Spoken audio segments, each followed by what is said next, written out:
Okay, so do you remember when Melbourne's air pollution was the worst in the world? Well, this is it. So this is drone footage from above one part of Melbourne. I decided to put it up to get a view from about 120 metres above the ground level. On this day, the air quality index, according to the EPA website, was at about 700. At this time, the drone footage time, it reduced to between 500 and 600 before settling to about 450 to 500. And from what I understand, this means that the visibility is within 1.5 kilometres. And remembering to put that into context, a reading of 200 is considered as hazardous. Thus, what you see here is anything from 2.5 to 3.5 times hazardous levels.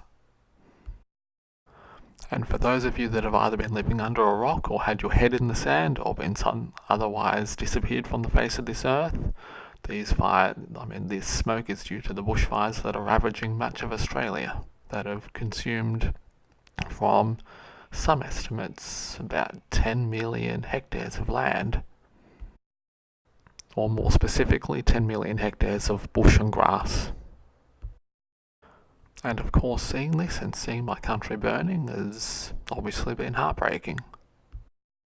And as a climate scientist, I equally think of all the carbon dioxide, particulates, and other pollution that this smoke is bringing. I think about what that's doing to the atmosphere and to the global climate. But despite how bad this bushfire season is, I still do see a silver lining to it. And that is, for those skeptics and denialists out there, they'll hopefully have their eyes open to see that climate change really is a problem, really is a threat. It really is a here and now problem. It's not a future problem. It's not something that our children and grandchildren need to consider. It's something that we need to consider now. And as you look over this smoke that's over one of our major cities, that you will remember that you remember that this is a problem for the now. So you can barely even see the sun here. It's high in the sky. That's climate change happening now, right before your very eyes. But there is one caveat I want to add. For most people it's small, but actually for me it's quite big. It's actually quite significant because I think this helps people that deny climate change to deny climate change. And that is this use of the word believe, as in I believe in climate change. So you see, I'm a climate scientist. I know that climate change is real. I accept that. I accept the science. But I do not use the word believe. I keep the word believe out of my climate change conversations. To me, the word believe is restricted to religion. Climate science is not a religion. It's a science. It's a fact. Where religion is a belief. So to me, they answer two different questions.